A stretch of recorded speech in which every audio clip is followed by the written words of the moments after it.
بسم اللہ الرحمن الرحیم وبہ نستعین وهو خیر المعین وصلی اللہ علی سیدنا محمد وآلہ الطاہرین اللہم صلی علی محمد۔ سیاست امام علی علیہ السلام از نہج البلاغہ موضوع آپ کی خدمت میں پیش کیا جا رہا تھا۔ گزشتہ دروس میں ہم امام علی علیہ السلام کے ریاستی مسائل اور اس میں امیر المومنین علیہ السلام کی اس مسائل کو حل کرنے کی کاوشیں اور مختلف موقف حالات کے اعتبار سے جو اختیار کیے گئے اس کو نہج البلاغہ کے آئینے میں بیان کیا جا رہا تھا۔ تحکیم کے مسئلے تک ہم پہنچے تھے اور تحکیم کا مسئلہ شام کے باغیوں کے جو سرغنہ ہیں معاویہ بن ابی سفیان اور ان کی طرف سے بھیجے ہوئے ان کے نمائندے عمرو بن عاص کی واضح سازشی پالیسیوں کی وجہ سے ناکامی کے اوپر ختم ہونا قرار پایا تھا۔ ہم نے تحکیم کے اس مسئلے میں دقت کی اور اس بات کو جانا کہ امام علی علیہ السلام آغاز میں تحکیم کے قائل نہیں تھے اور جنگ کے اوپر اپنے لشکر کو ابھارتے رہے اور قرآن کو نیزوں کے اوپر چڑھانا اور اس کو حکم کے طور پہ مسلمانوں کے لشکروں کے درمیان پیش کرنا در حقیقت ایک سازش تھی جس سے امام علی علیہ السلام نے بارہا اپنے لشکر والوں کو آگاہ کیا۔ لیکن اسی دوران ایک طبقہ خوارج کا ہمارے سامنے ابھرا اور اس کے مد مقابل ایک طبقہ کہ جو قرآن کریم کو نیزوں کے اوپر اٹھانے کے حوالے سے تقدس اور تعظیم کو مد نظر رکھتے ہوئے اور مسلمانوں میں خون خرابے کے مسئلے کو ختم کرنے کے موقف کو اختیار کرتے ہوئے امیر المومنین علیہ السلام کے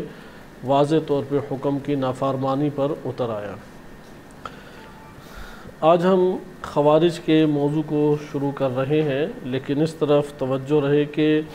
خوارج کے جو اسباب یا عناصر ہیں وہ نبی صلی اللہ علیہ وسلم کے دور ہی سے امت اسلامیہ میں موجود تھے، لیکن تحکیم کے مسئلے کو آپ کی خدمت میں پہلے حل کیا جائے کہ امام علی علیہ السلام کا جو لشکر ہے گویا کہ 3 حصوں میں تقسیم ہو گیا۔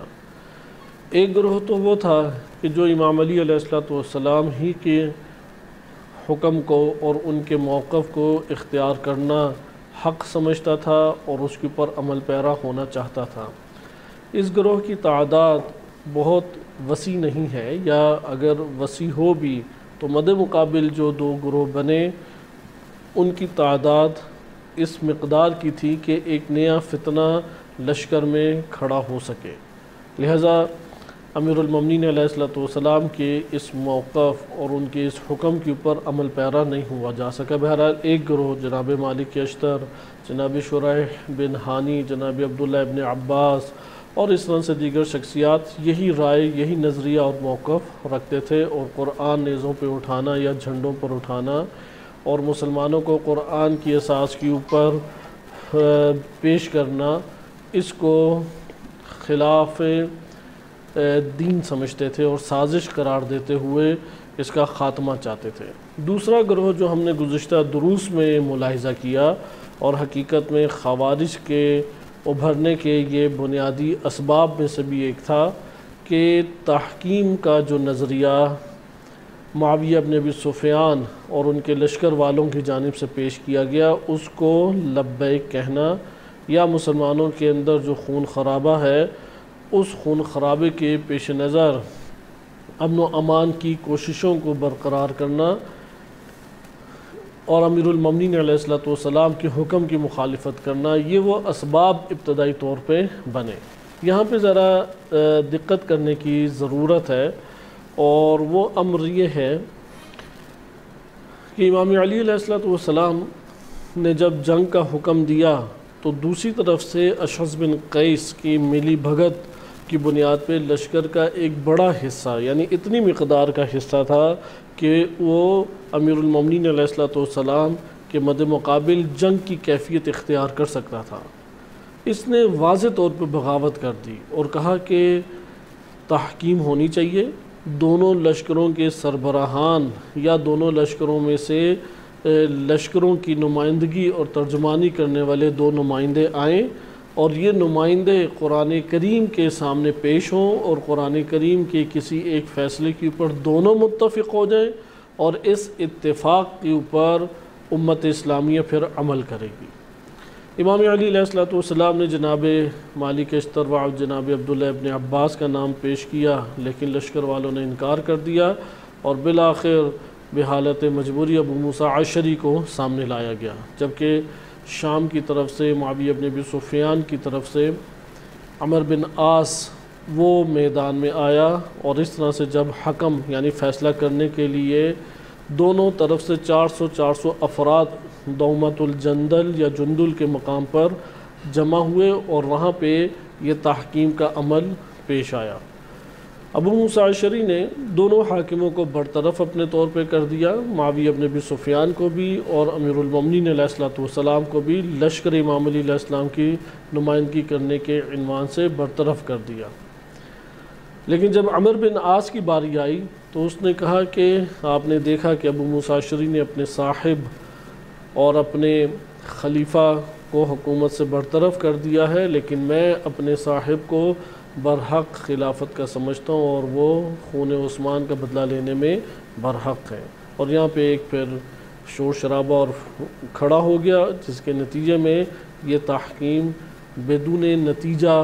ختم ہو گئی، یعنی قرآن کریم کی روح سے کوئی فیصلہ امت کے سامنے نہیں آ سکا۔ اور یہاں پہ ابو موسیٰ عشری کو بہت سمجھایا گیا کہ عمر بن عاص کی کسی سازشی چال میں مت پھنسنا، لیکن اپنی سادہ لوحی اور غیر موقع کے اوپر حسن ظن رکھنے کی وجہ سے یہ حادثہ پیش آیا۔ اہل شام کو در حقیقت میدان سے فرار کرنے اور اپنی شکست سے بچنے کے لیے ایک فرصت چاہیے تھی، اور اس فرصت کو پانے کے لیے انہوں نے نیزوں اور اپنے پرچموں کے اوپر قرآن کے مصحف کو آویزاں کیا تھا، لہٰذا وہ یہ فرصت پانے میں کامیاب ہوگی۔ اس لیے شکست خوردہ لشکر کہ جس کا خاتمہ قریب تھا اور باغیوں کے سرغنوں کی گردنیں اڑنے کے قریب تھیں کہ اس وقت میدان جنگ سے ان کا فرار لازم تھا، اگر فرار نہ کریں تو ختم ہو جاتے وہ سارے کے سارے، اور اس طرح سے لشکر علوی وہ غلبہ حاصل کر لیتے۔ لیکن اس عین موقع کے اوپر انہوں نے جو سازش یا چال چلی اور امام علی علیہ السلام کے لشکر میں جو ایسے افراد بے شعور و بے بصیرت تھے، ان کی وجہ سے یہ سازش ایک نوع کامیابی سے ہمکنار ہوئی اور میدان جنگ سے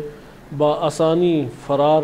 کی راہ معاویہ بن ابی سفیان اور اس کے لشکر والوں کو مل گئی، اور وہ تازہ دم ہونے دوبارہ سے اپنی فوج اور لشکر کو تازہ دم لشکر کو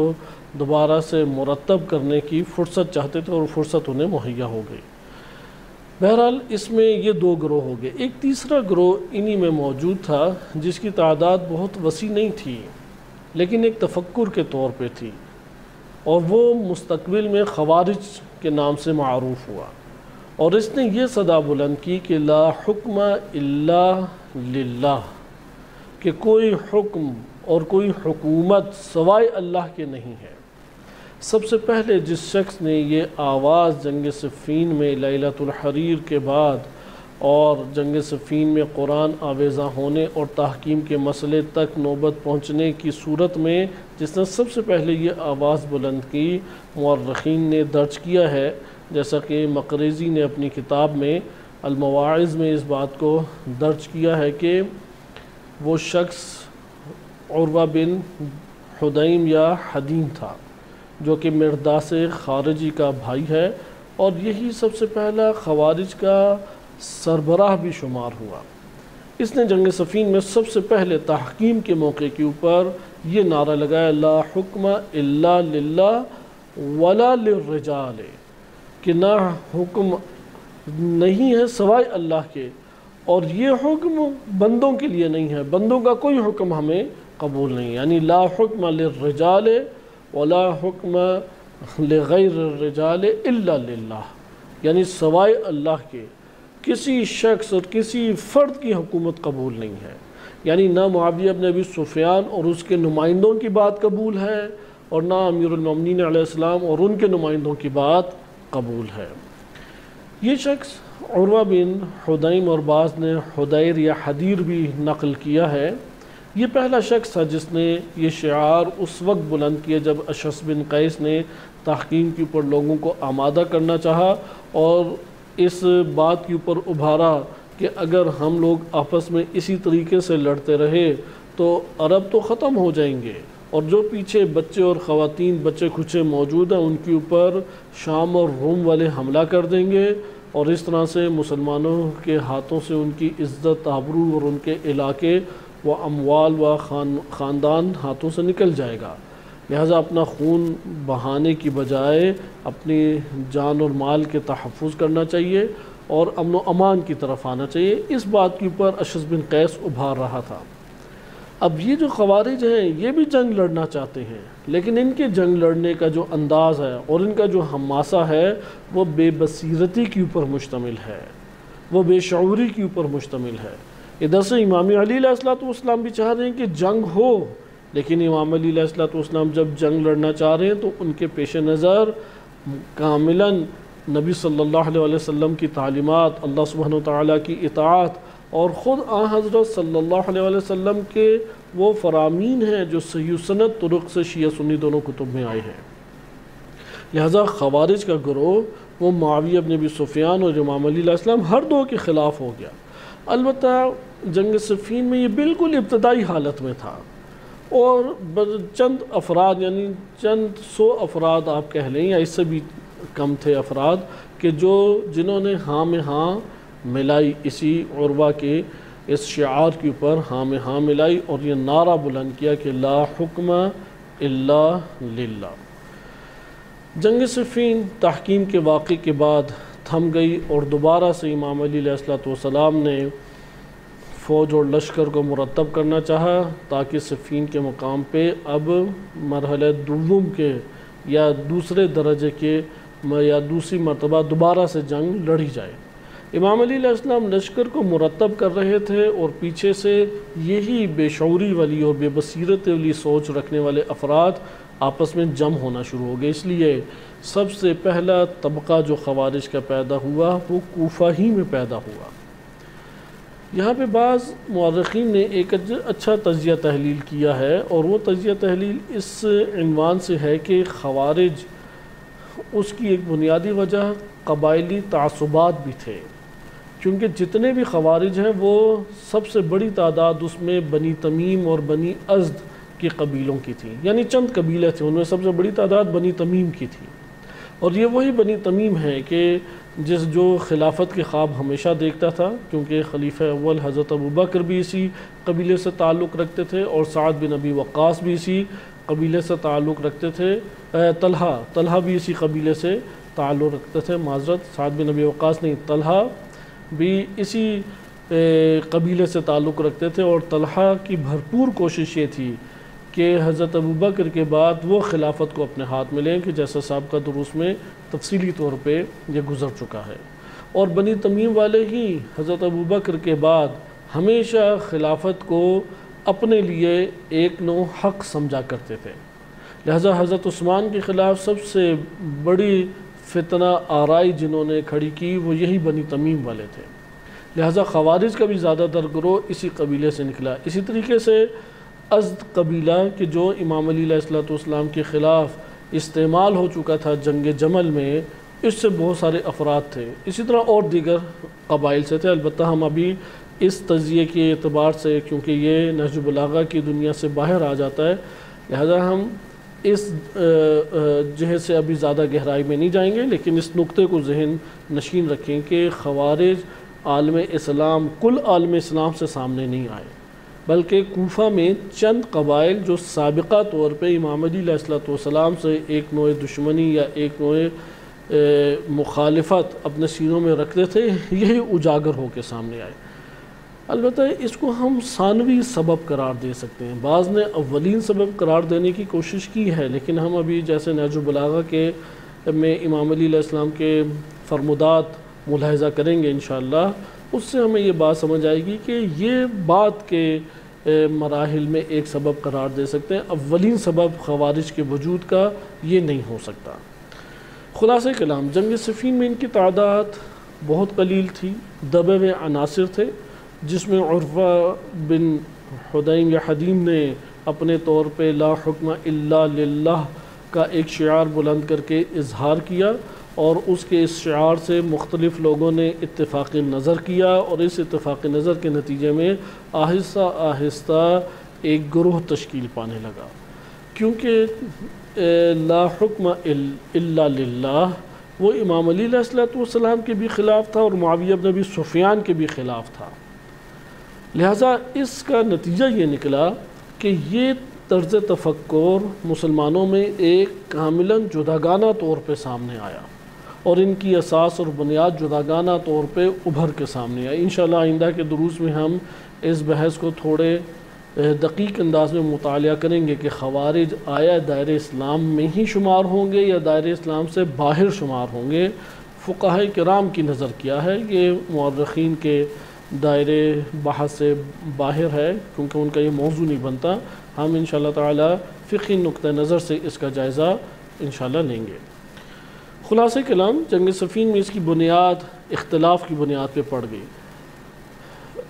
مورخین نے اس حوالے سے کہ خوارج کا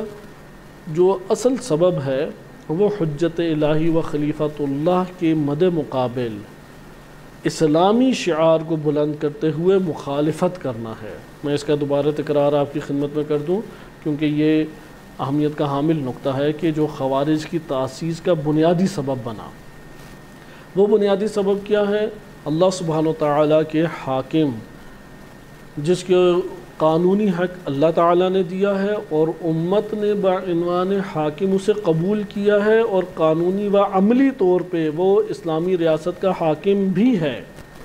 اس حاکم کے خلاف دینی شعار کو بلند کرتے ہوئے، دینی کسی نہ کسی ضابطے یا دین کی کسی نہ کسی تعلیم کو اٹھاتے ہوئے مخالفت کرنا اس حاکم کی، یہ اصل سبب اور یہ اصل وجہ خوارج کی تشکیل کا بنا۔ لہذا اگر ہم اس اعتبار سے دیکھیں تو خوارج کے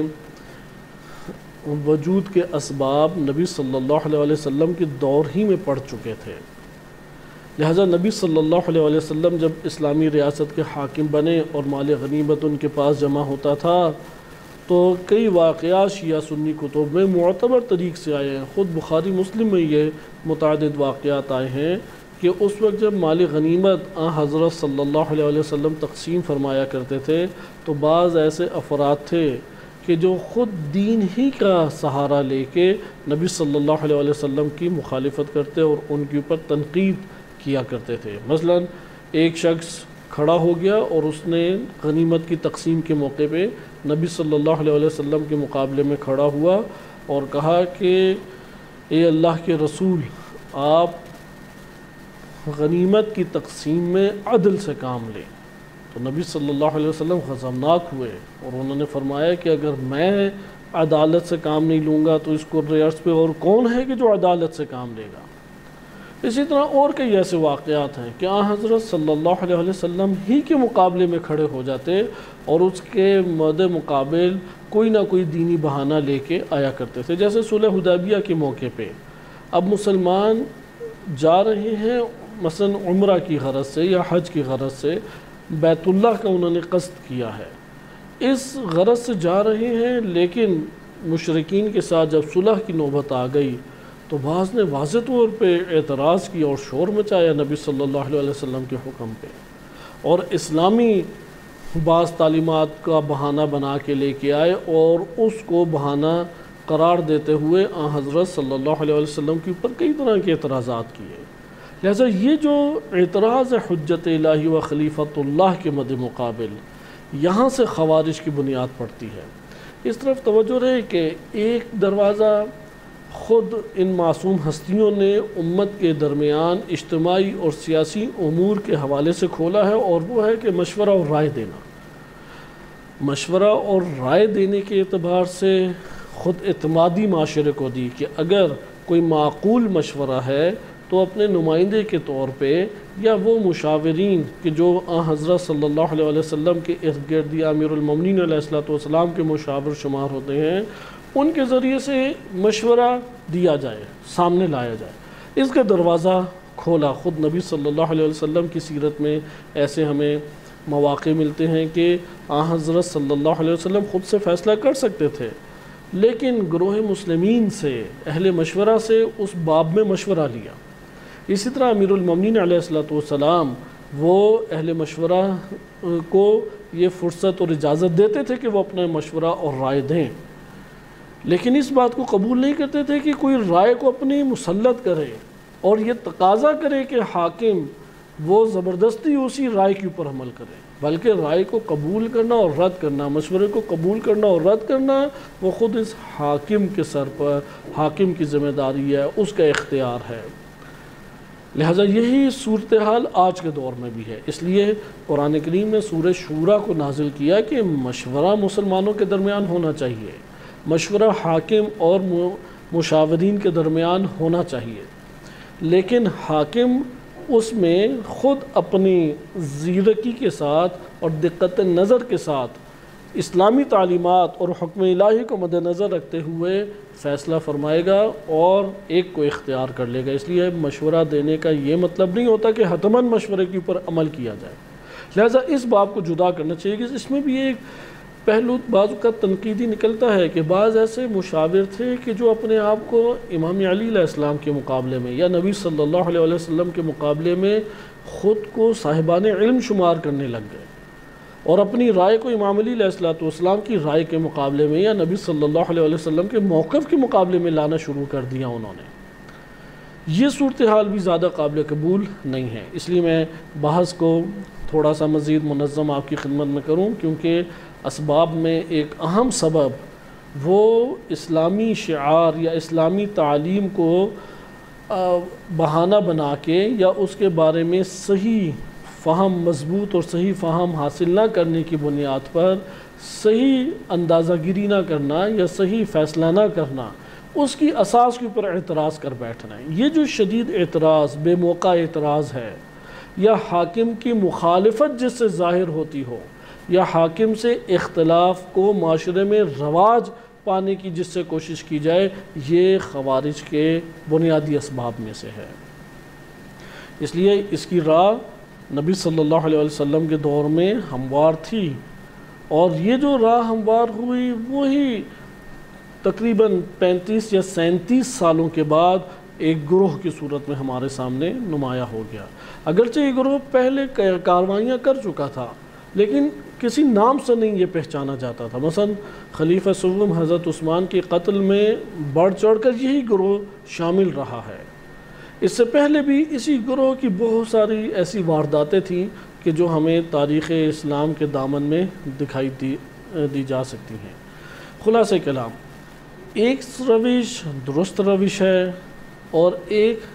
غلط روش ہے حاکم کے ہمراہ، اگر وہ حاکم اللہ کی جانب سے ہے، قانونی حاکم ہے اور مقبول اسلامی ریاست میں حاکم ہے اور عملاً ریاست کے اوپر حکومت بعنوان حاکم کر بھی رہا ہے۔ اس معصوم یا الہی حاکم کے خلاف ایک مثبت روش ہے، ایک منفی روش ہے۔ مثبت روش یہ ہے کہ مشاورین سے مشورہ لیا جائے اور ان مشوروں کے اوپر جو بہترین مشورہ اس حاکم الہی کو لگے یا رہبر الہی کو لگے، ان رہبران الہی و حاکمان الہی و حکمران الہی یہ بہتر مشورے کا انتخاب کر کے اس کے اوپر عمل پیرا ہوں گے۔ بس انتخاب کا حق حاکم کے پاس ہے، مشاورین بس اپنا مشورہ دے سکتے ہیں، اس سے زیادہ نہیں۔ یہ تو روش قرآن کریم نے بھی متعارف کرائی ہے، سیرت نبی صلی اللہ علیہ وسلم اور سیرت ائمہ اطہار علیہ السلام سے ہمارے سامنے آتی ہے، اور آج بھی یہ روش باقی ہے اور باقی رہنی چاہیے کہ مشاورین ہونے چاہیے، ان سے اسلامی ریاست یا مسلمانوں کی اجتماعی اور سیاسی مسائل میں مشورہ لینا چاہیے، لیکن مشورے میں کس مشورے کا انتخاب کیا جائے یہ جمہوریت کی اساس کے اوپر نہیں ہوگا، بلکہ یہ در حقیقت حاکم کی اپنی ثوابدید جو وہ الہی تعلیمات کو مد نظر رکھتے ہوئے اور دقت نظر اور سیاسی سوجھ بوجھ رکھتے ہوئے وہ جس مشورے کا انتخاب کرے وہی درست مشورہ کہلائے گا۔ اس کے مقابلے میں دو روشیں غلط ہیں۔ ان میں سے پہلی روش کہ اہل مشورہ جب مشورہ دیں تو اپنے آپ کو حاکم کے مقابلے میں اہل علم قرار دینا نہ شروع کر دیں، جیسے بعض شخصیات اپنے آپ کو پھر اسی اسلامی حاکم و اسلامی حکمران کے مقابلے میں مجتہد شمار کرنے لگتی ہیں، صاحب نظر و صاحب رائے شمار کرنے لگتی ہیں، جیسا کہ امام علی علیہ السلام کے ساتھ جناب عبداللہ ابن عباس کا یہی رویہ تھا۔ اس لیے عبداللہ ابن عباس کی شخصیت مکتب تشیع میں انتہائی مقبول نہ ہونے کا بنیادی سبب یہی ہے، وَإِلَّا امام علی علیہ السلام کے اس اعتبار سے قابل اعتماد ساتھیوں میں سے تھے کہ جنہیں امیر المومنین علیہ السلام نے بصرہ جیسے حساس پورے کے پورے علاقے کی حکومت دی کہ جو وسیع و عریض علاقہ تھا، اور آخری دم تک ان کو وہاں پہ برقرار رکھا امام علی علیہ السلام نے، بلکہ سیاست کے اندر امیر المومنین علیہ السلام ہیں جو عبداللہ ابن عباس کو متعارف کرانے والے ہیں۔ دوسرا، عبداللہ ابن عباس کے جتنے بھی ڈیلیگیشنز امام علی علیہ السلام بھیجتے یا ایک ڈپلومیسی کے طور پہ آپس میں جسے کہتے ہیں کہ گفتگو، ٹیبل ٹاک جسے کہتے ہیں، ٹیبل ٹاک یا گفتگو کے لیے امیر المومنین علیہ السلام جناب عبداللہ بن عباس ہی کو سامنے کیا کرتے تھے، لہٰذا ایک اس عنوان سے ڈپلومیٹ شخصیت تھے کہ جو ترجمان بنتے تھے حکومت امیر المومنین علیہ السلام کے جناب عبداللہ ابن عباس، اس لیے خوارج سے بحث کرنے کے لیے عبداللہ ابن عباس گئے۔ اسی طریقے سے جنگ جمل میں آپ نے دیکھا کہ ابو موسیٰ عشری سے گفتگو کرنے، تبادلہ خیال کرنے جناب عبداللہ ابن عباس گئے۔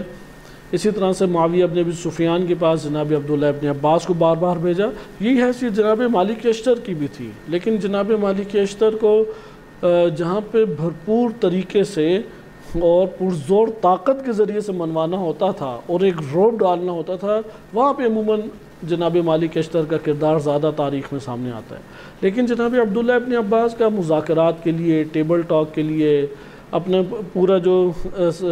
حکومت امیر المومنین علیہ السلام کی آپ یہ کہہ سکتے ہیں کہ ڈپلومیٹک ایک سیاست تھی، پولیٹکس تھی، اس کو سامنے لانے کے لیے جناب عبداللہ ابن عباس کو سامنے کیا جاتا تھا، لہٰذا یہ بھی ایک چھوٹا عنصر نہیں ہے۔ تیسرا، جناب عبداللہ ابن عباس وہ میدان جنگ میں، ہر میدان جنگ میں حاضر رہے، فرار کرنے والی شخصیت نہیں تھے، ہر میدان جنگ میں وہ حاضر رہے۔ لیکن ایک مشکل جو سامنے آئی وہ یہ تھی کہ جب حضرت عباس بن عبد المطلب کے 4 بیٹوں کو امام علی علیہ السلام نے ان کے اندر اسی سیاسی صلاحیت کو پیش نظر رکھتے ہوئے مختلف علاقوں کے اوپر حاکم بنایا، جناب عبداللہ ابن عباس کے اوپر بقیہ کی نسبت اعتماد بھی زیادہ تھا، لیکن چونکہ عبداللہ ابن عباس اپنے آپ کو امیر المومنین علیہ السلام کے مقابلے میں صاحب نظر سمجھتے تھے اور اپنے آپ کو اہل فکر و علم سمجھتے تھے اور اپنی رائے کو مضبوط رائے قرار دیتے تھے امیر المومنین علیہ السلام کی رائے کے مقابلے میں، اس لیے لشکر امیر المومنین علیہ السلام میں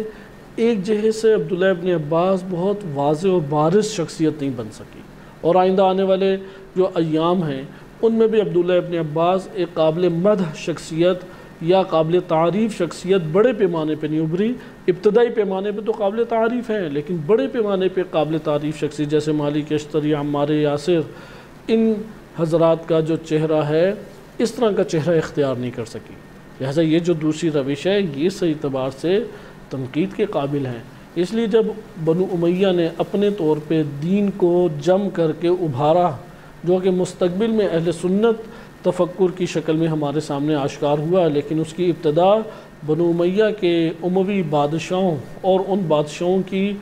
اہل علم جو معاشرے کے اندر محدثین، فقہاء، قراء اور اس طرح کے اہل تفسیر پائے جاتے تھے، ان کی مدد سے جو دین کو انہوں نے منظم کیا آغاز میں، اس میں عبداللہ ابن عباس کی شخصیت ان کے لیے بڑی سازگار تھی، کیونکہ وہ یہ نکتہ اور یہ بات جانتے تھے کہ یہ امام علی علیہ السلام کے مقابلے میں اپنے آپ کو صاحب علم سمجھتے ہیں، صاحب تفسیر سمجھتے ہیں، صاحب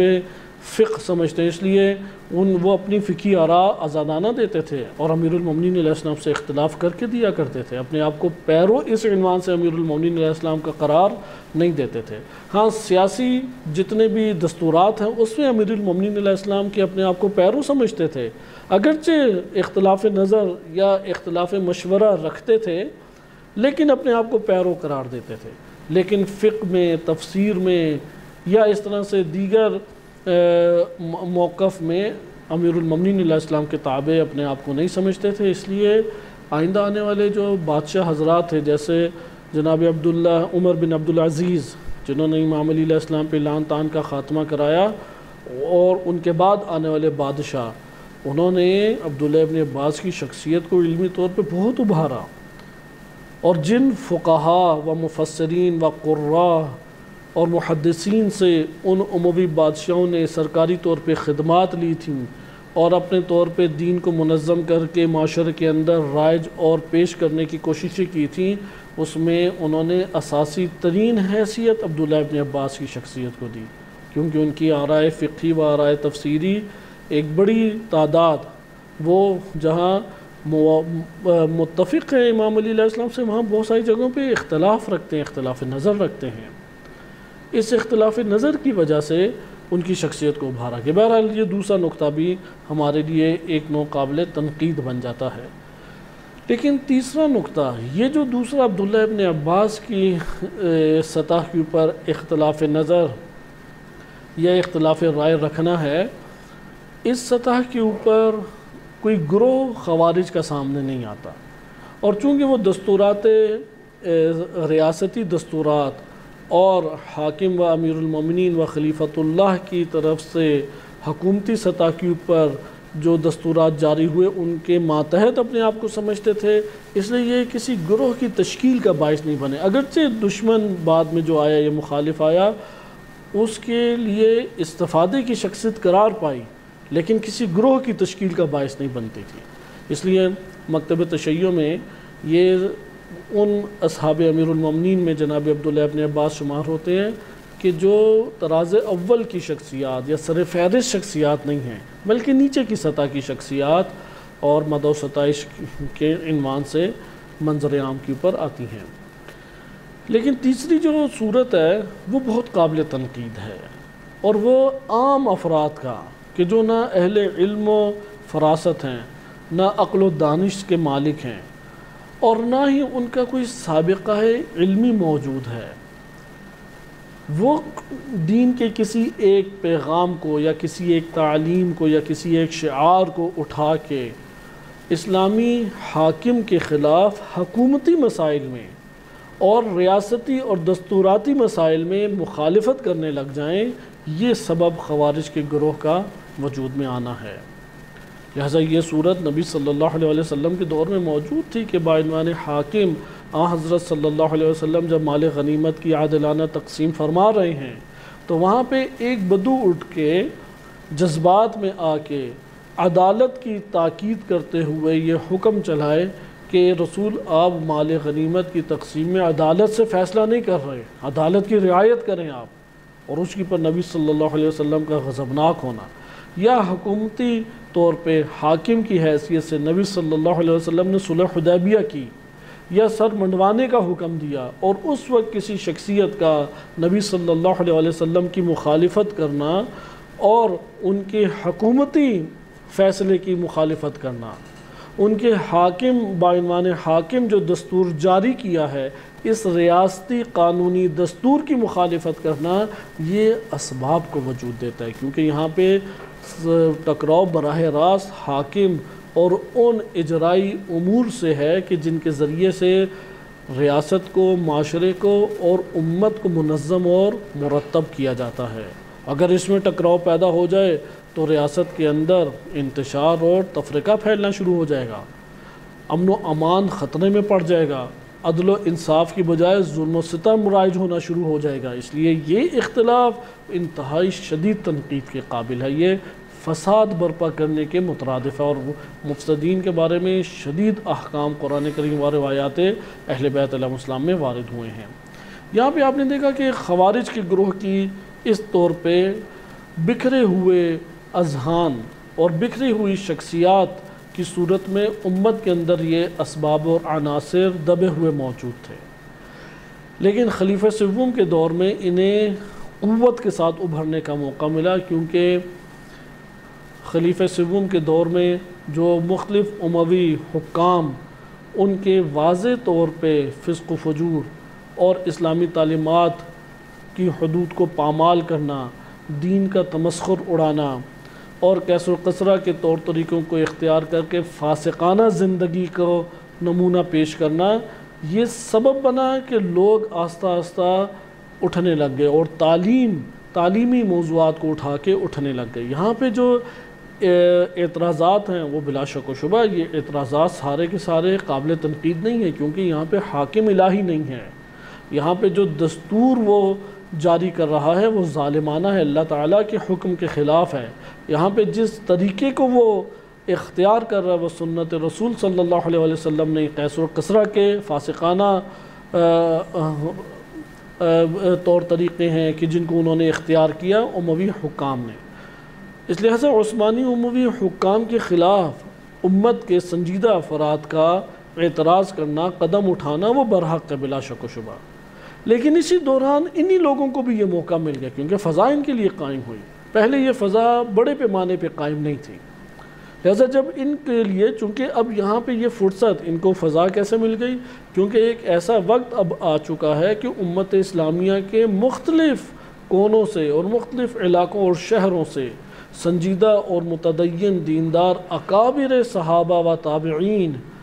وہ حکام عثمانی و اموی کے اعلانیہ فسق و فجور اور اسلام کا تمسخر اڑانے والے اعمال کو پورے معاشرے کے سامنے آشکار طور پہ انجام دینے کے اوپر اعتراض کرنے کی راہ ہموار جب ہوئی تو اسی میں ان بے شعور اور بے بصیرت افراد کو بھی اعتراضات کا موقع ملنا شروع ہو گیا۔ بہرحال مسئلہ یہاں تک پہنچا کہ خلیفہ سوم وہ قتل کر دیے گئے۔ اب امام علی علیہ السلام کو یہی لشکر ملا ہے، لہذا ایک دفعہ اعتراضات کی فضا موجود ہے، کیونکہ حاکم جو ہے وہ الہی نہیں ہے، حاکم جو ہے وہ قانونی نہیں ہے، حاکم وہ ریاستی اور الہی حدود کو پامال کر اور اسلام کا تمسخر اڑا رہا ہے۔ لہذا یہاں پہ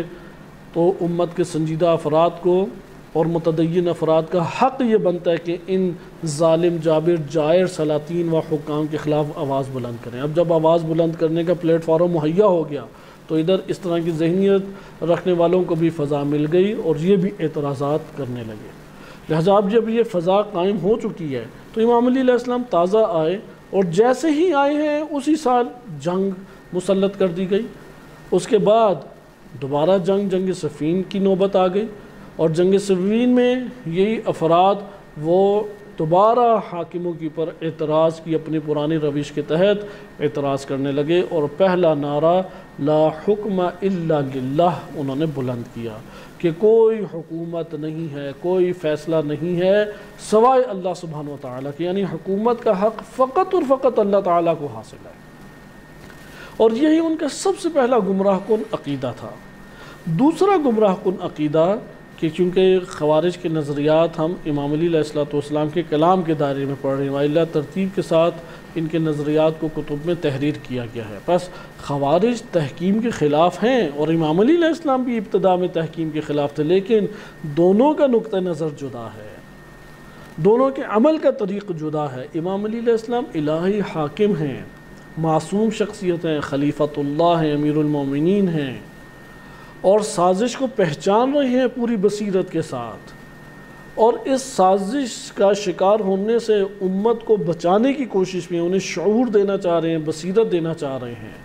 اور یہاں پہ یہ جو تحکیم کے خلاف ہوئے ہیں اور دوسرا انتہائی قبیح ترین نظریہ انہوں نے اختیار کیا کہ وہ ابھی آپ کی خدمت میں عرض کیا جاتا ہے کہ وہ نظریہ یہ ہے کہ معاویہ بن ابی سفیان وہ چونکہ معصیت کار ہے اس لیے اس نے گناہ کبیرہ کیا ہے، اس لیے دائرہ اسلام سے خارج ہے، اور امیر المومنین علیہ السلام نعوذ باللہ چونکہ جنگ اور میدان جہاد سے انہوں نے فرار کیا ہے، تو اس فرار کی وجہ سے یا مسلمانوں کے لشکروں کو آپس میں لڑایا ہے، اس لڑانے کی وجہ سے انہوں نے گناہ کبیرہ انجام دیا، اور جو گناہ کبیرہ انجام دے وہ دائرہ اسلام سے خارج ہے، اور چونکہ وہ مسلمان ہو کر دائرہ اسلام سے خارج ہو رہا ہے اس لیے مرتد ہے، اور مرتد کی سزا قتل ہے، اس لہٰذا نعوذ باللہ امام علی علیہ السلام واجب القتل ہیں۔ یہ دو بالکل ابتدائی نظریات ہیں جب گروہ خوارج کی تشکیل ہمارے سامنے آتی ہے۔ بس آپ نے آج کے درس میں ملاحظہ کیا کہ خوارج، اس کے اسباب، کچھ اسباب وہ تسلسل کے ساتھ، استمرار کے ساتھ نبی صلی اللہ علیہ وسلم کے دور سے پائے جاتے ہیں، اور یہ جو اسباب ہیں یہ حقیقی اور اصلی سبب شمار ہوگا، اور بعض اسباب ہیں جو ثانوی طور پہ ہمارے سامنے آتے ہیں جن میں قبائلی تعصبات ایک بڑی وجہ بنتی ہے، لیکن اس کو ہم نے نظر انداز کیا ہے کہ وہ بالکل ہی نچلی سطح کے اسباب میں سے ایک سبب ہے۔ اب اگر ہم اس سبب کو بھی اختیار کریں تو ہم نے دیکھا کہ رفتہ رفتہ یہ ذہنیت امت اسلامیہ میں پنپنا شروع ہوئی، اور یہ آج کے دور میں بھی اسی طریقے سے مسلمانوں کے حلقہ جات میں موجود ہیں۔ لہٰذا ایک تندی کے حوالے سے یا بقیہ انشاءاللہ ابھی نظریات آئیں گے تو نظریات میں اسباب بھی سامنے، کیونکہ ہر نظریہ کسی سبب کی وجہ سے نظریہ بنتا ہے۔ ایک آئیڈیالوجی، ایک رائے، ایک موقف، اس کے پیچھے اسباب ہوتے ہیں، لہٰذا ہم اس اسباب کو انشاءاللہ اپنے مد نظر رکھیں گے، لیکن کلام امیر المومنین علیہ السلام میں رہتے ہوئے۔ لیکن یہاں پہ جو سبب بنا ہے وہ اسلامی حاکم کا معاشرے کے اندر بعض افراد اور ان کی ذہنیت سے ٹکراؤ ہے۔ یہ جو بعض افراد اور ان کی ذہنیت سے اسلامی حاکم کا بعنوان حاکم و بعنوان ریاستی دستور جاری کرنا اور ان کو مرتب کرنے کے لیے جو قوانین کا اجرا کرنا چاہا ہے اس سے ٹکرانا اور اس کے خلاف بغاوت اور سرکشی کرنا، یہ اصل اسباب ہمارے پاس خوارج کے بنتے ہیں۔ حتیٰ کہ جنگ صفین میں جو شام کے باغی بھی تھے وہ بھی یہی بہانہ حقیقت میں لے کے آئے، لہٰذا خوارج گروہ ان کا پڑ گیا۔ وَإِلَّا یہ کلمہ عام ہے، خارجی ہوتا ہے خروج کرنے والا، نکلنے والا، لہٰذا اگر ہم اس کے ڈکشنری کے معنی کو دیکھیں تو اس کے اعتبار سے جنگ جمل میں جو افراد آئے وہ بھی ایک بہانہ لے کے آئے، لہٰذا یہ بھی خوارج کہلائیں گے۔ شام والے جو شام کے باغی حضرات تھے وہ بھی ایک بہانہ لے کے، ایک قصاص کا بہانہ لے کے آئے، یہ بھی خوارج کہلائیں گے۔ اور یہ وہ افراد جو امام علی علیہ السلام کے دشمن جنگ نہروان جن سے ہوئی، مخالف ہوئے، یہ بھی خوارج کہلائے۔ لیکن ان کو چھوڑ کے ان کا نام خوارج کیوں پڑا؟ چونکہ یہ گروہ امام علی علیہ السلام کے لشکر کے اندر سے جب کھڑا ہوا تو یہ وہ واحد گروہ ہے کہ جو امام علی علیہ السلام کو نعوذ باللہ مرتد اور گمراہ اور دائرہ اسلام سے خارج سمجھتا تھا، نعوذ باللہ، جبکہ بقیہ گروہ جو ہیں وہ ایک تو اس طور پہ منظم ہو کے مد مقابل نہیں آئے، بلکہ ان کا جو بہانہ تھا وہ عمومی بہانہ تھا۔ لیکن یہ لوگ جس طرح سے آئے، یعنی خوارج ہم تینوں کو ہی کہہ سکتے ہیں، لیکن ان کا تاریخ میں نام کیوں پڑ گیا؟ چونکہ یہ امام علی علیہ السلام کی اطاعت میں آنے کے بعد خارج ہوئے، اور خارج ہو کے انہوں نے ایک ایسے گروہ کو تشکیل دیا کہ جس میں نعوذ باللہ امام علی علیہ السلام کو وہ کافر سمجھتے تھے اور مرتد سمجھنے کی وجہ سے واجب القتل سمجھتے تھے، اور یہ کہتے تھے کہ حکومت نہ بندوں کے لیے ہے نہ کسی اور کے لیے، فقط و فقط اللہ کے لیے ہے۔ اگرچہ یہ والا نظریہ بعد میں ان کے تبدیل ہوا کہ انشاءاللہ آئندہ کے درس میں ہم پڑھیں گے، لیکن ابتدائی خواریجیت یہ دونوں خاصیتیں نہ جنگ جمل والوں کے پاس تھیں اور نہ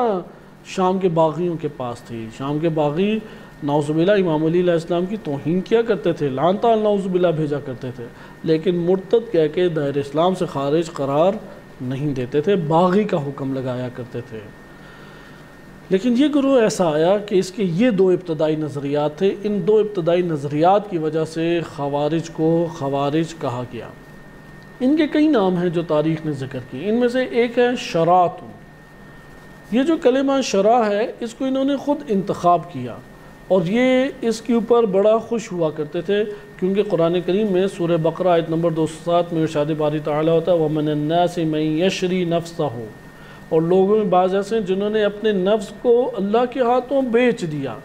ابتغاء مرضات اللہ، اللہ کی مرضیوں کو حاصل کرنے کے لیے۔ واللہ رؤوف بالعباد، اللہ اپنے بندوں کے اوپر بہت رؤوف ہے۔ اس سے انہوں نے یہاں پہ جو من یشری نفسہ، ادھر یشری سے شرع نام رکھا کہ ہم نے اپنی جانیں اللہ کو فروخت کر دی ہیں اور اس کے بدلے اللہ کی مرضیاں خرید لی ہیں، لہذا شرع بھی انہیں کہا جاتا تھا۔ انہی میں سے ایک کلمہ مارقین، مرقہ لغت کے اعتبار سے کہتے ہیں خروج کو، خرجہ، یعنی کمان سے جب تیر نکل جاتا ہے تو اس کو مرقہ سے تعبیر کیا جاتا ہے۔ لہذا قرآن کریم میں لغت کی کتابوں میں کلمہ مرقہ کا لفظ وارد ہوا ہے اور خروج ہی کا ہے، یعنی ایک جماعت کا نکلنا یا کسی شے سے ایک چیز کا نکل جانا کہلاتا ہے۔ جیسے عرض کیا کہ کمان سے تیر نکلے تو یہ تیر نکلنا مرقہ کہلائے گا۔ یہ چونکہ امام علی علیہ السلام کی اطاعت اور ان کی خلافت کے دائرے سے اپنے آپ کو سمجھتے تھے کہ ہم نکل گئے ہیں، اور امام علی علیہ السلام کی مخالفت کر کے ان کی اطاعت سے نکل گئے، اس لیے مارقین کہا۔ مارقین کلمہ انہیں نبی صلی اللہ علیہ وسلم نے عنایت فرمایا کہ شیعہ سنی دونوں کتب میں تواتر کے ساتھ یہ حدیث وارد ہوئی ہے کہ امام علی علیہ السلام ناکسین، قاسطین اور مارقین سے جنگ لڑیں گے۔ ناکسین وہی بیعت توڑنے والے، جنگ جمل ہو گئے۔ قاسطین ظلم کرنے والے، معاویہ بن ابی سفیان اور ان کا باغی گروہ ہو گیا۔ اور مارقین یعنی جو اطاعت الہی سے نکل گئے، چونکہ اطاعت خلیفۃ اللہ و اطاعت حجت اللہ سے نکل گئے، لہذا یہ جو دین سے خروج کرنے والے، نکلنے والے، اور امام علی علیہ السلام کی اطاعت سے نکلنے والے ہیں، یہ نام نبی صلی اللہ علیہ وسلم نے ان کو عنایت فرمایا تھا۔ یہ طبقہ ہمارے لیے مارقین کہلایا۔ اسی طریقے سے ان کو خوارج کہا جاتا ہے کہ خوارج کا آپ نے دیکھا ایک ڈکشنری کا معنی ہے، اس کے اعتبار سے جو بھی الہی حکمران و الہی حاکم کے خلاف نکلے وہ خارجی ہے۔ لیکن جنگ جمل اور جنگ صفین کے نتیجے میں جو شخصیات سامنے آئے ان کے اوپر خوارج ڈکشنری کے عنوان سے تو بولا جا سکتا ہے، لیکن اصطلاحی معنی میں نہیں۔ اصطلاحی معنی میں انہی افراد کے اوپر کلمہ خوارج بولا جائے گا جو امیر المومنین علیہ السلام کی اطاعت سے باہر آ گئے۔ آئیں اب ہم ان دو نظریات کا جائزہ تیزی سے نہج البلاغہ کے دامن میں لیتے ہیں اور اس کے اوپر اپنا کلام ختم کرتے ہیں۔ خطبہ نمبر 40 میں کہ اس کی کچھ تشریح ہے کہ اس تشریح کو انشاءاللہ ہم آگے اگلے درس میں ملاحظہ کریں گے، کیونکہ یہ کلام خوارج کے ساتھ چلتا رہے گا کہ خوارج، بس یہاں پہ ہم ایک نتیجہ اول لیتے جائیں اور پھر اس کلام کو شروع کرتے ہیں۔ کسی بھی طبقے میں یا کسی بھی گروہ میں جو دینی گروہ ہے، وہ افراد خوارج سوچ یا خوارج عناصر کہلائیں گے کہ جو الہی حکمران و الہی حاکم کے خلاف اس کے دستورات سیاسی و فرامین، قانونی فرامین و قانونی دستورات اور اس کی الہی سیاست کے خلاف اپنا موقف دین کے عنوان سے پیش کرتے ہوئے اختلاف ایجاد کرنے لگ جائیں، یہ خوارج عناصر ہیں۔ ہمارے ہاں معاشروں میں یہ رائج کیا گیا ہے کہ خوارج عناصر تندی کا نام ہے۔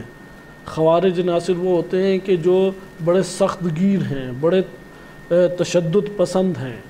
یہ تشدد اور یہ چیزیں یہ ثانوی طور پہ خوارج کے اوصاف تھے، لیکن خوارج کا اصل سبب اگر ہم جان جائیں تو آج بھی اپنے معاشروں کے اندر اس بات کو ہم ان عناصر کو پہچان سکتے ہیں۔ کسی بھی دینی گروہ میں، حتیٰ کہ ایک گھرانے کے اندر، حتیٰ کہ ایک ادارے کے اندر، ایک انجمن کے اندر، ایک تحریک کے اندر، ایک تنظیم کے اندر، ایک معاشرے کے اندر مختلف تنظیمیں، مختلف تحرکات، مختلف شخصیات ابھرتی ہیں۔ ہم ان کے جو موقف ہیں اس موقف سے خوارج عناصر کی شناخت کر سکتے ہیں، اور جب خوارج عناصر دکھائی دیں یا وجود میں آنے لگیں تو اس کے مد مقابل راہ حل بصیرت دینا ہے، سختی سے دبا دینا نہیں ہے، جیسا کہ سیرت امیر المومنین علیہ السلام ہمارے سامنے آشکار ہے۔ وہاں پہ شعور دیا جائے گا، وہاں بصیرت پیدا کی جائے گی، بار بار ان سے گفتگو کی جائے گی، انہیں سمجھانے کی کوششیں کی جائیں گی، اور اگر وہ گروہ بن جائے تو یہ بہت خطرناک صورت ہے۔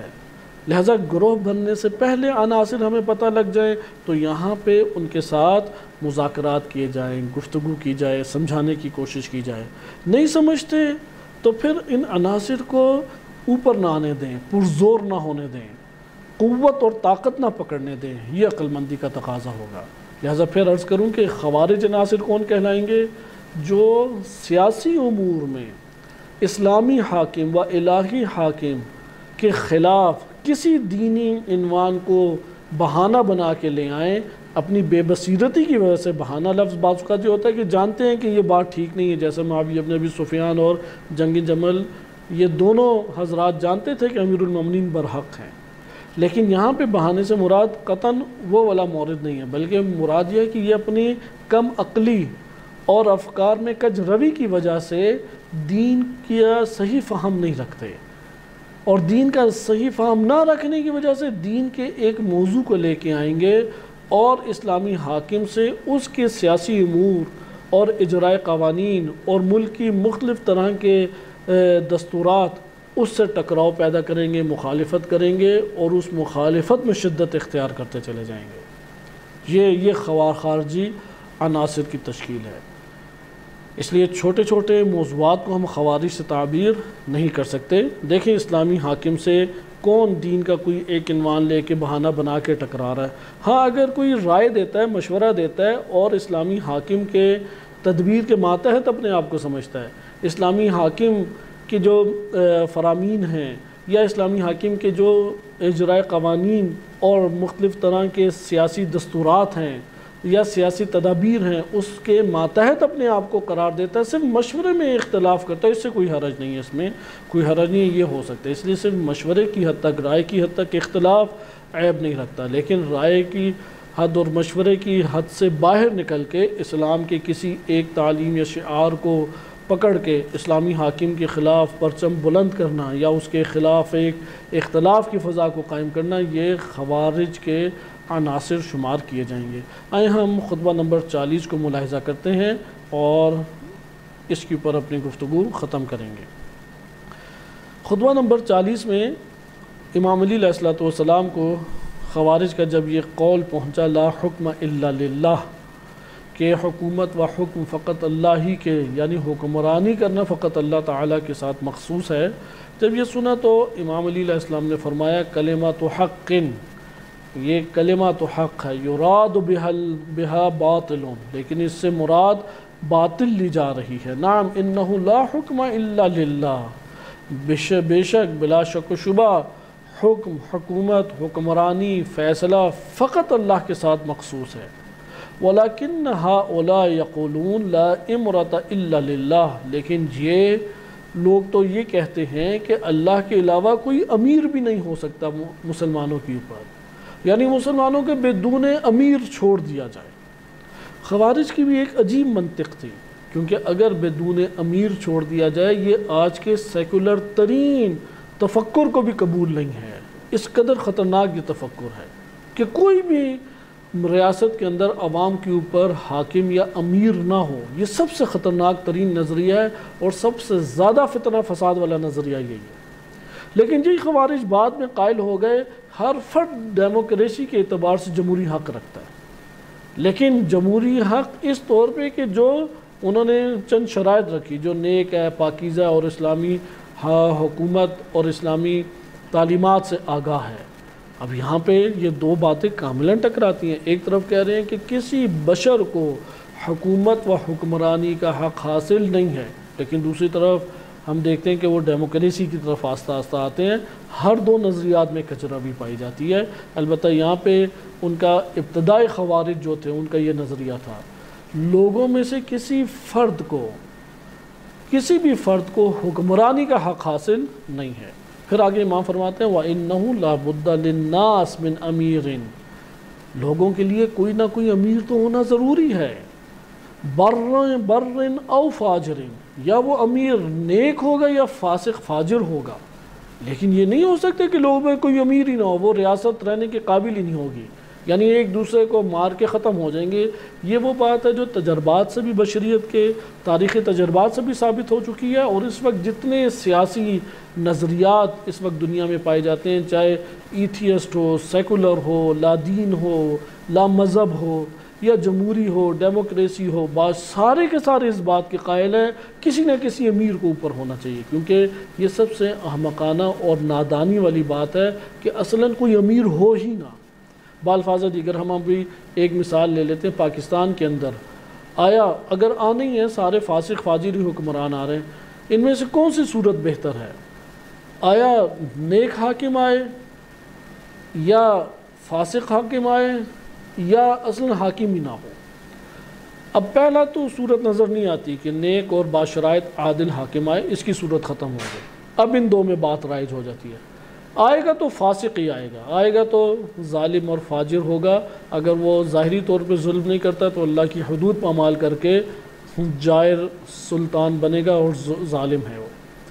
اب یہ جو آئے گا تو فقط فاسق ہی آ رہا ہے، اب یہ فاسق آئی اصلاً حاکم ہی نہ ہو،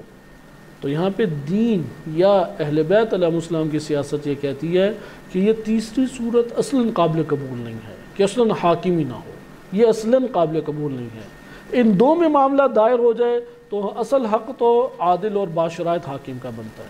لیکن وہ نہیں ہے تو فاسق حاکم اس صورت سے بہتر ہے جب حاکم ہی نہ اصلاً ہو۔ اس لیے امام فرماتے ہیں کہ وَإِنَّهُ لَابُدَّ لِلنَّاسِ مِنْ أَمِيرٍ بَرٍ أَوْ فَاجِرٍ، لوگوں کے درمیان امیر ہونا ضروری ہے، وہ اچھا ہو یا یعنی نیک ہو، پاکیزہ ہو یا فاجر ہو۔ يَعْمَلُ فِي إِمْرَتِهِ الْمُؤْمِنِ، اگر نیک اور بر اور بار ابرار میں سے ہوگا تو مومن اس کی حکومت میں خوش ہوگا۔ وَيَسْتَمْتِعُ فِيهَا الْكَافِرُ، اور کافر جو ہے وہ بھی اس میں زندگی بسر کرے گا۔ وَيُبَلِّغُ اللَّهُ فِيهَا الْأَجَلِ، اور کافر اس کے عہد میں لذائذ سے تو لطف اندوز ہوگا،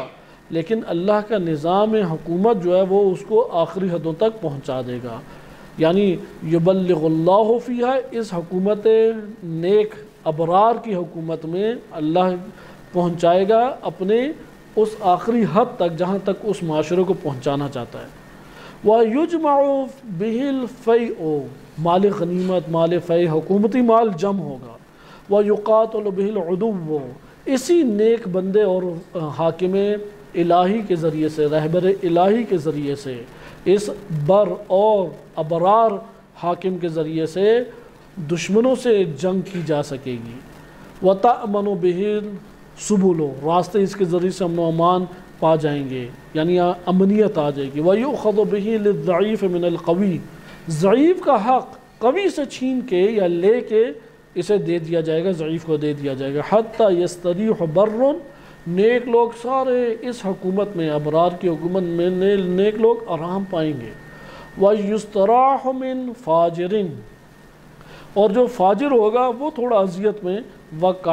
کاٹے گا اور اس فاجر سے سارے نجات پا جائیں گے۔ یعنی فاجر جو ہے وہ خوش نہیں رہے گا، راحت نہیں ہوگا، لیکن لوگ اس فاجر سے راحت پا لیں گے، لوگ خود نیک خود بھی راحت میں ہوں گے اور فاجر سے بھی، برے حاکم سے بھی یا فاجر جو افراد ہیں ان سے بھی استراحت پائے ہوئے ہوں گے، سکون پائے ہوئے ہوں گے۔ پھر آگے امام علیہ السلام فرماتے ہیں کہ اگر ظالم آ جائے یا شقی آ جائے تو شقی کی صورت میں ابرار اور نیک وہ پریشان حال ہو جائیں گے اور فاجر خوش ہونے لگیں گے، بس ہوگا یہی، بس دو حکومتیں آئیں گی، یا عادل اور ابرار کے ہم ایک نو کہہ سکتے ہیں کہ اس وقت ایران کے اندر ایک الہی حاکم موجود ہے، امام زمان عجل اللہ تعالی فرجہ الشریف کی نیابت اور نظام امامت کے ضمن میں ولایت فقیہ کے نظام امامت سے ارتباط اور اس کے نتیجے میں رہبر معظم کی شخصیت اسلامی حاکم کے طور پہ و رہبر الہی کے طور پہ موجود ہیں۔ اب ان کی حکومت میں ایران کے اندر ہم آشکار دیکھتے ہیں کہ نیک لوگ بہت راحت میں ہیں، بہت سکون میں ہیں، خوش ہیں،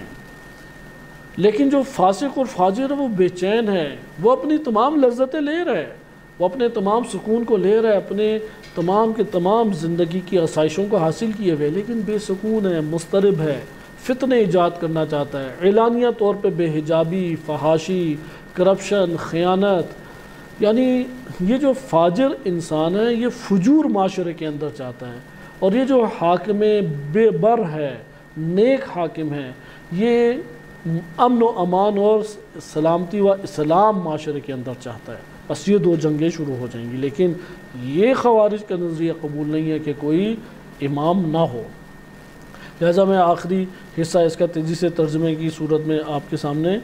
پڑھ دیتا ہوں، کیونکہ اسلامی حاکم ہے۔ آپ ایران کے اندر اس نتیجے کو ہم آرام سے دیکھ سکتے ہیں کہ یہ معاشرہ آگے بڑھ رہا ہے، حکومتی مال جمع ہوتا ہے، دشمن سے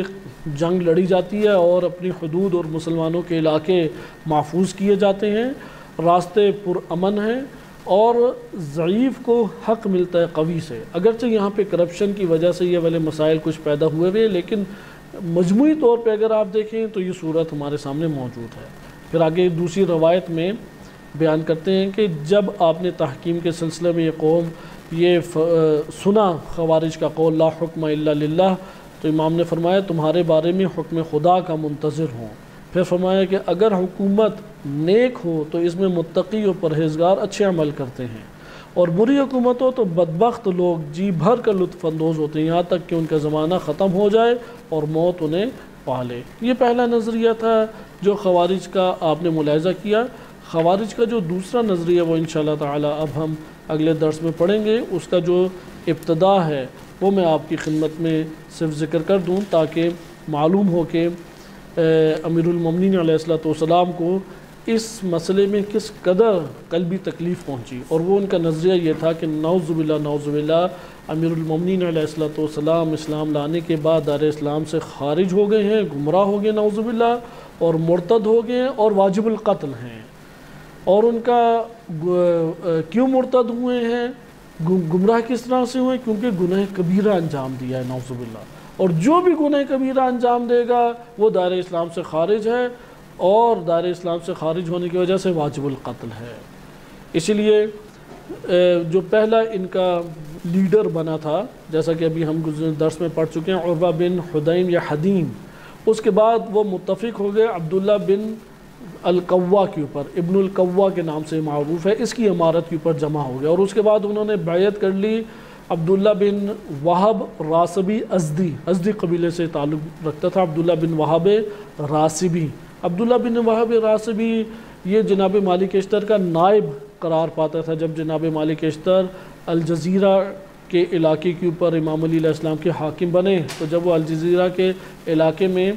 کسی جگہ پہ تشریف لے جاتے تو اپنے پیچھے بیت المال کے اوپر اسی راسبی ازدی کو چھوڑ کے جاتے تھے۔